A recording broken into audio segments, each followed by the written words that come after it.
Eu quero saudar a todos na paz do Senhor.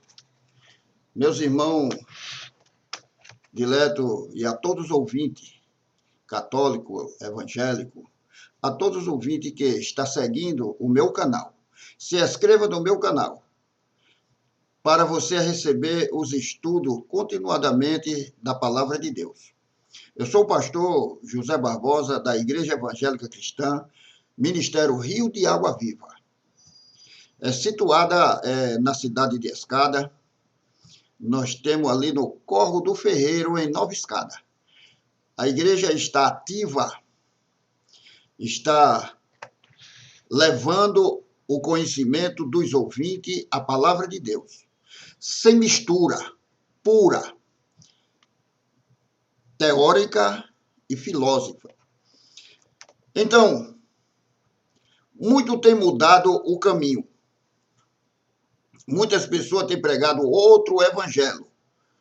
Então, que se diz Salvador, que se diz ungido, se diz pessoas separadas pelo Espírito Santo. Meu prezado e direto ouvinte da Palavra de Deus, eu quero salientar a vocês que Jesus ele assegurou, nos dizendo que viria muito em seu nome, dizendo: eu sou o Cristo, eu sou um Salvador, eu sou escolhido, eu sou ungido, mas realmente são lobos devoradores, falsos mestres, nuvens sem água, árvores sem sombra, sem conhecimento, são porca lavada, são cão que volta aos seus próprios vômitos. Mas eu quero te assegurar que a volta de Jesus é certa. A volta de Jesus é certa. Ou será que nós estamos enganados? Jesus mesmo assegurou na sua palavra. No capítulo 14 do livro de São João, versículo 1 em diante. Nós vamos dividir este capítulo em 7 partes. Em 7 partes, que quer dizer, a primeira parte é: Jesus garante aos seus discípulos a sua volta. Versículo 1 a 4. Jesus garante aos seus discípulos a união com o Pai. Versículo 5 a 11. Na segunda parte. A terceira parte. Jesus garante aos seus discípulos o entendimento às orações. Versículo 12 a 15. A parte 4. Jesus garante aos seus discípulos a companhia do Espírito Santo. Versículo 16 a 26. A parte 5. Jesus garante aos seus discípulos a sua paz. Versículo 27. A parte 6. Jesus garante aos seus discípulos a verdadeira alegria. Versículo 28 a 29. A parte 7, a última parte. Jesus garante aos seus discípulos que ele age conforme o propósito eterno. Versículo 30 a 31. Dividindo este capítulo em 7 partes. Meu diletos irmão e ouvinte que está neste canal, irmão que está em dúvida, isso é misto que aconteça. Vários mestres, falsos pastores, falsos irmãos. Isso se levanta nos dias atual, deixando o caminho e seguindo outro caminho. Vamos ao estudo da Palavra de Deus, no capítulo 14 do livro de São João, começando do primeiro versículo. Eu quero que vocês façam um esforço imaginando-se assentado sobre uma almofada, num canto do cenáculo da casa de Maria, mãe de João Marcos, tendo a possibilidade. Está vendo a mesa? Ela, ela está bem no centro do cenáculo, bem mobiliado, Marcos 14, 15. Agora veja os alimentos. O cordeiro lembrava o sangue passado na ombreira das portas para a proteção dos israelitas.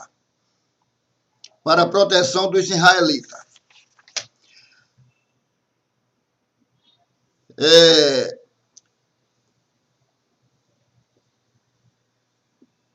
Quando lá do Êxodo, os pães sem fermento que lembrava a urgência da saída do Egito. A água salgada era o símbolo das alegrias derramadas pela escravidão e a passagem pelo mar vermelho. O molho de erva amarga simbolizava o amargo da escravidão de 4 séculos. Uma sopa de fruta que lembrava a obrigação de fazer tijolo de argila e palha. O copo de vinho que lembrava a promessa divina registrada em Êxodo 6, no capítulo 6, versículos 6 e 7. E certamente você também vendo também perto da porta a bacia para lavagem dos pés, essa usada por Jesus. João 13, versículo 5. As vasilhas com os alimentos passavam de um lado para o outro da mesa, pelas mãos dos próprios discípulos, que se servia uns aos outros. O vozeiro era intenso, e o semblante deles havia um mito de gratidão pelo simbolismo da Páscoa. Jesus ali estava na última ceia. Quando ele disse para os seus discípulos: não se turbe o vosso coração. Ali só estavam os 12. Os 12. Os 12 homens que Jesus escolheu de confiança. Mas tinha um no meio que não era de confiança. Está nos dias atual. Esse foi criado nos pés de Antipas. Ele trabalhava com as moedas monetárias, ou que seja, o rendimento do reino. Ele era contabilista. Ele era curto em conhecimento. Então, ele conhecia o que era contabilização, que era Judas. Só que o seu coração não estava no caminho. Jesus disse: esse povo louva com a sua boca, mas o coração deles está longe de mim. Isso é místico que nos aconteça. Os falsos mestres, eles desmancham, eles querem distorcer a palavra de Deus. Eles distorcem com a facilidade que engana multidão de pessoas. Ele arrasta multidão de pessoas sobre si para ganhar vantagem. Nós estamos vendo nesses últimos dias, mas Jesus não nos chamou para isso. A chamada de Jesus, quando Jesus diz assim, ó, não se turbe os vossos corações. Não se turbe, versículo 1 do capítulo 14 de São João. Essa palavra de Jesus foram proferida depois dele afirmar que um dos 12 iria traí-lo, que outro iria negá-lo e que ele não poderia acompanhá-lo, mesmo sem perceber claramente, era a última vez que Jesus estava anunciando a sua morte. A sua morte. E estava mostrando a necessidade de morrer sacrificalmente por nós. Mas Jesus, percebendo a insegurança dos discípulos, que iria perdê-lo como mestre e Senhor, usou essa palavra para confortá-lo, consolá-los, mostrar-lhe que ele teria um futuro novo e maravilhoso, pois a sua vinda não seria mais a mesma. Neste verso, Jesus encoraja com promessa da morada celeste. E a volta de Jesus é certa. Crede em Deus. O versículo 1, na parte C, crede em Deus. Crede também em mim. Disse Jesus. Jesus mostra que para termos segurança, para estarmos firmados e alicerçados, para enfrentarmos qualquer circunstância da vida, é necessário crer. Para não sermos abalados, perturbados, desestabilizados, pré-requisito é crer. O verbo crer é um verbo crer, que significa no grego pisteu, tem a mesma grafia e pode estar no modo indicativo, demonstrando uma afirmação de Jesus, ou pode estar no modo imperativo, demonstrando uma ordem de Jesus. Creio que o imperativo, a ordem, se adequada mais ao texto significado que devemos crer em Deus, mantendo a concordância em vez da perturbação do coração, da incerteza interior. Crer em Cristo significa a base dessa circunstância. O cristão em Cristo é o cristão que crê em Cristo, mantém a sua fé em Deus, que sempre nos promete a possibilidade de termos plena comunhão com Ele. Na casa de meu pai há muitas moradas. Eu estou lendo o versículo 1, e estou explicando. Na casa de meu pai há muitas moradas. Versículo 2. Essa casa com muitas moradas pode ser interpretada de alguma maneira. Não é moradia de barro, nem moradia de ouro, nem essas coisas que se interpretam por aí. As muitas moradas não significa estágio de evolução. Depois da morte, em que, de grau em grau, ou de reencarnação, faz o fiel chegar à presença de Deus. As muitas moradas também não significa que cada um vai ter uma morada resultante do seu comportamento em vida. Algum interpreta as muitas moradas como sendo a igreja, a casa do Pai, que logo seria formada, pois Jesus mesmo disseram que construiria essa nova casa do Pai em apenas 3 dias. Em 3 dias.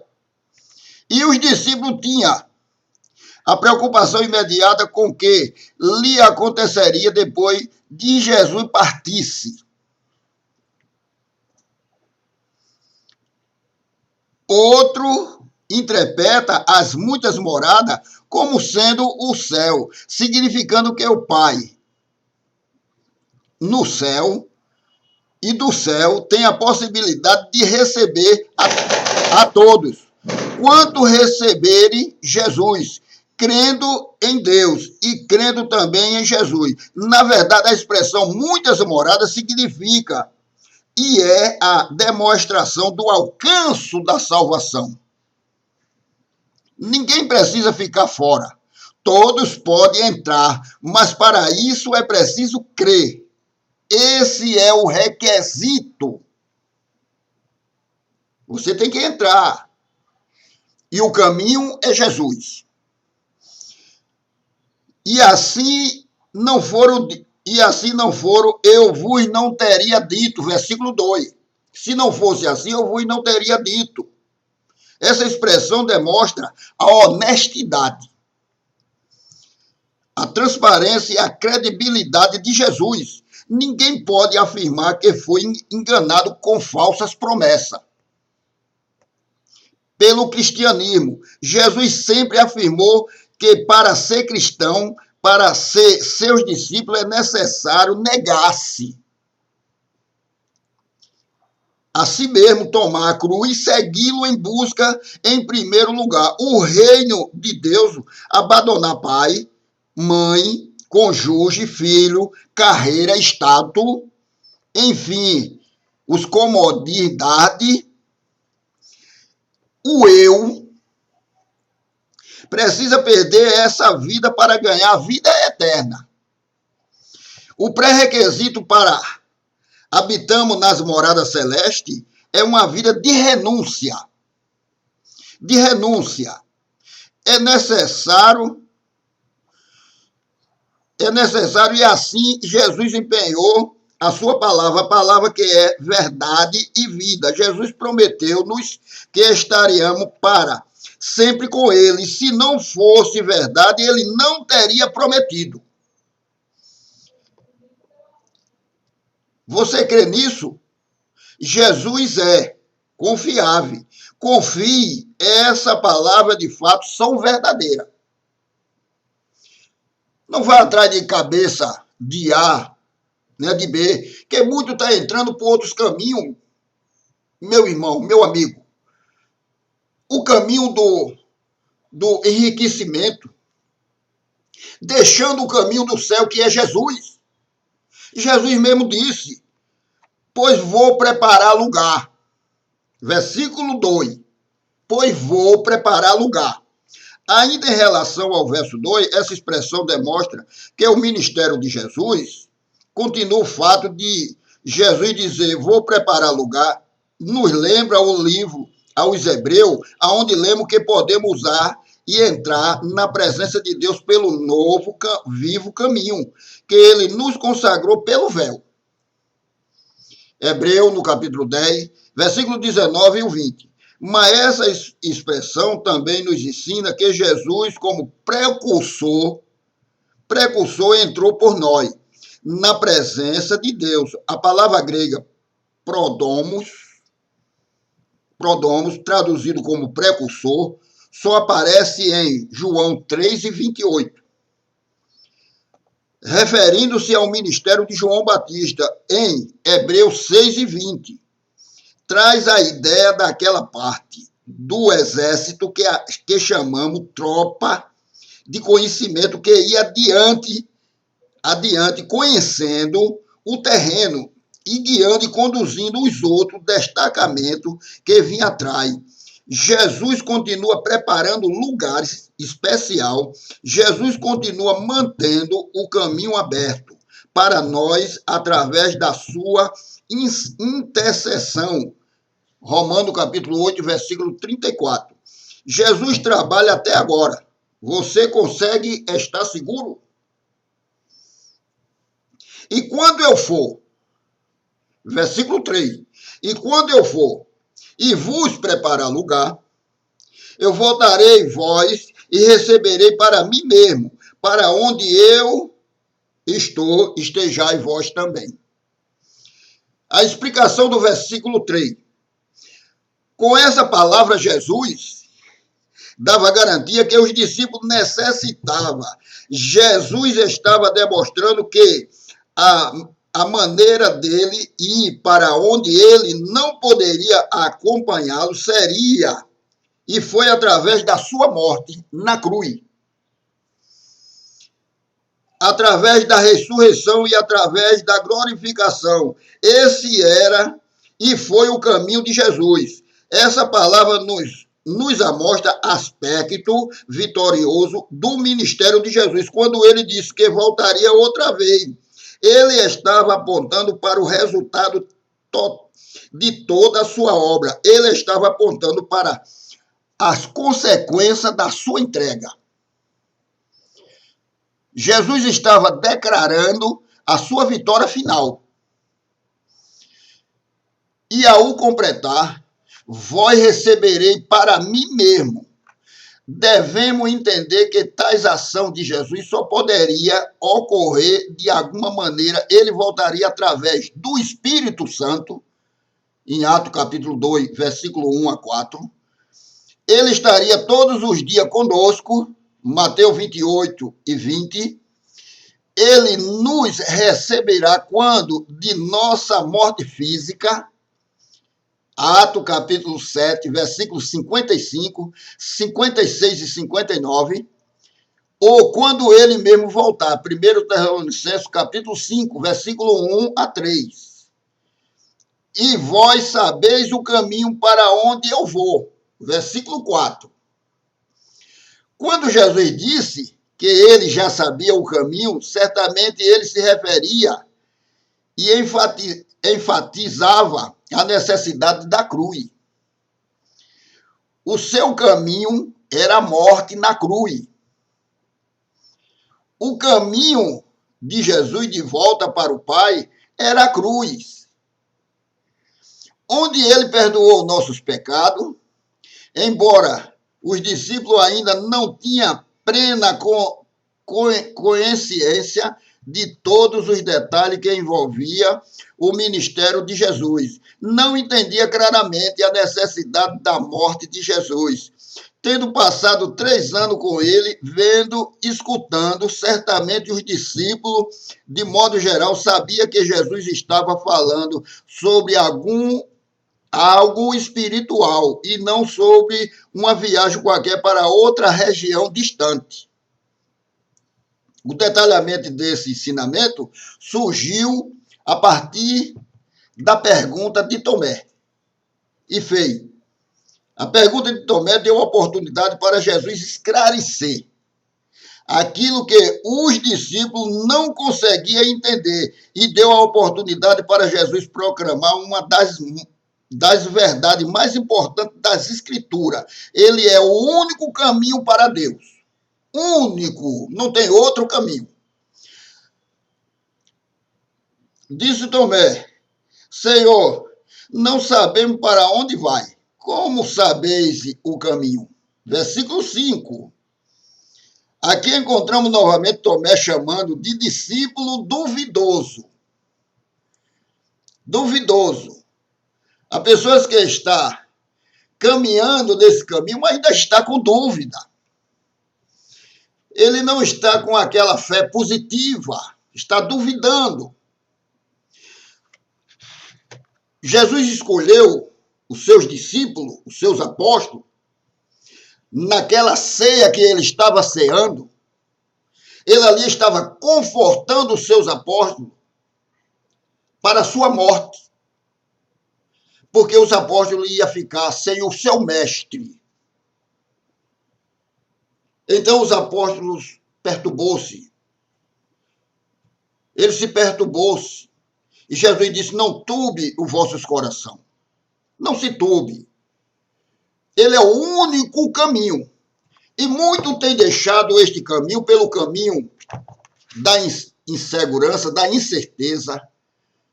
Muito tem se desviado deste caminho, atrás do caminho da vantagem, atrás do caminho da fama, da posição.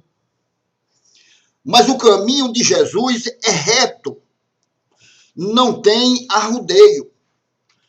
Ele mesmo é o caminho. Ele disse: eu sou o caminho. Escute a explicação.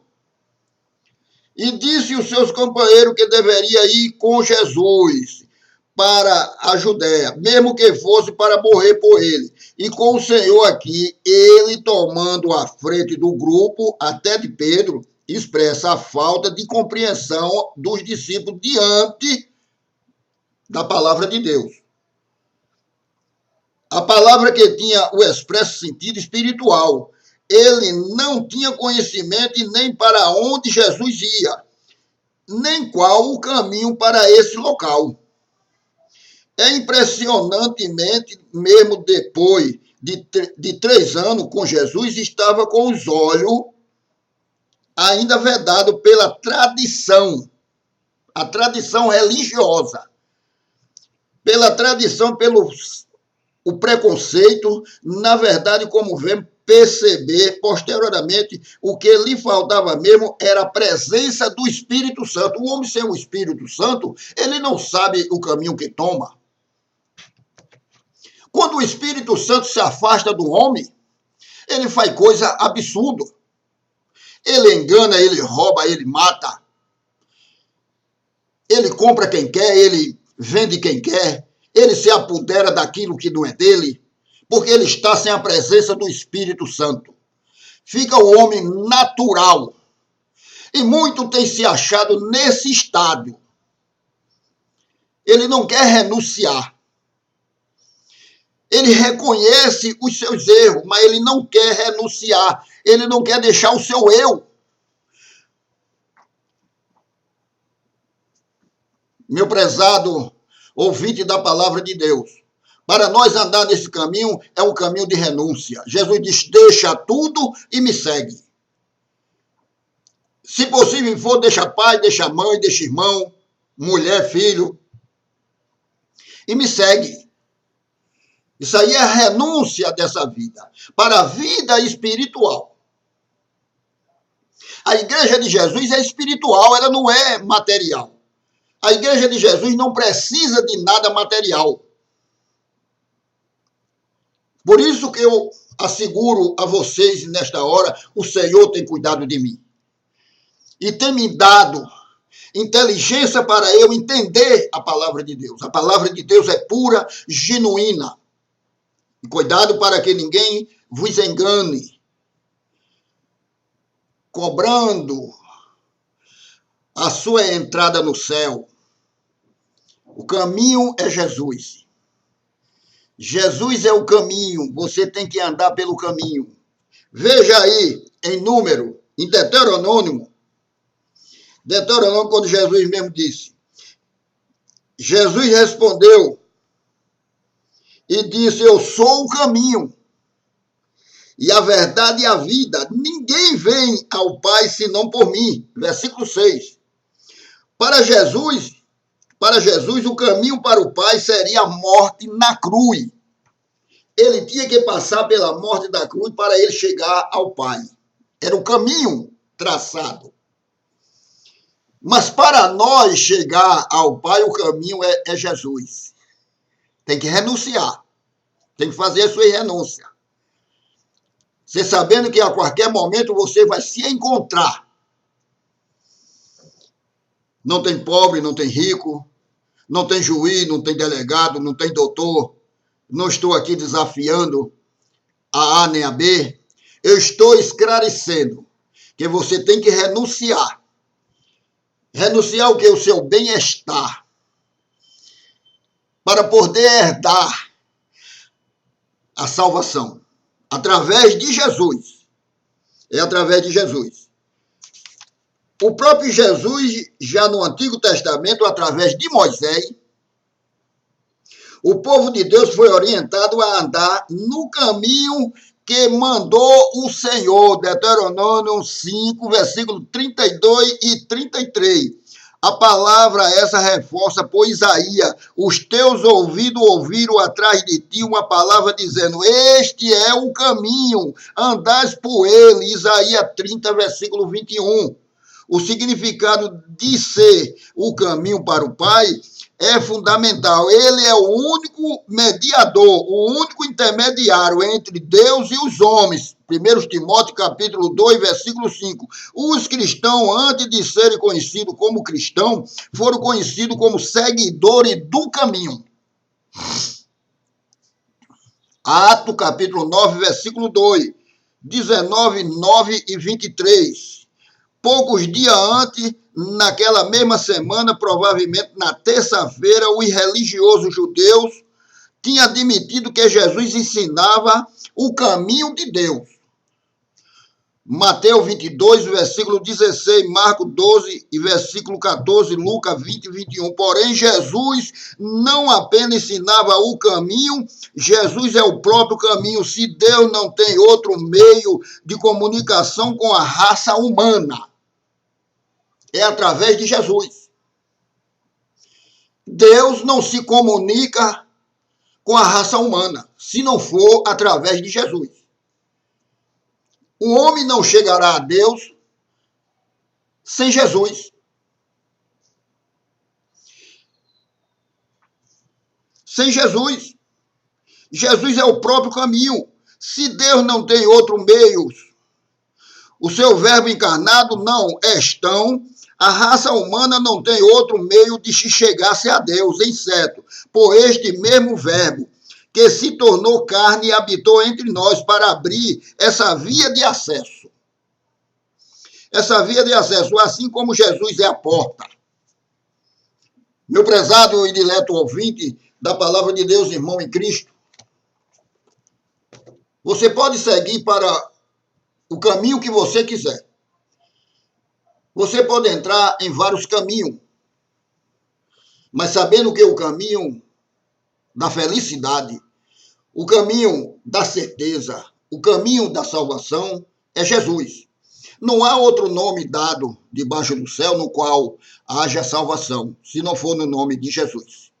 O homem pode negar, o homem pode esconder. Jesus disse: aquele que me negar diante dos homens, eu negarei ele diante de meu Pai. Porque Jesus é o intercessor entre Deus e os homens. O homem pode ter o seu poderismo, o homem aquele pode ser o que ele for. Mas a Bíblia diz que diante de Deus todo joelho se dobrará, toda língua confessará. E cada um receberá pelos seus atos. Pelos seus atos. Muitos querem voltar, muitos querem estar com Jesus, mas não quer deixar o seu eu, a sua bravura, a sua conquista. Ele está se achando pessoas importantes. Ele está se achando um Salvador. Ele está se achando um Cristo.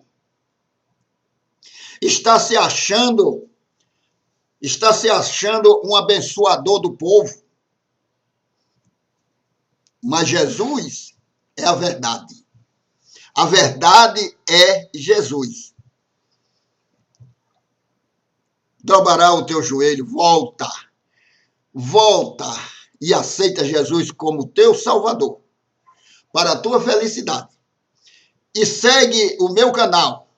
Dá o link aí, se inscreve no meu canal e você terá outros estudos para esclarecimento da palavra de Deus. E que os irmãos continuem orando por mim, que Deus nos abençoe e abençoe a todos a que seguirem o meu canal, em nome de Jesus. Amém.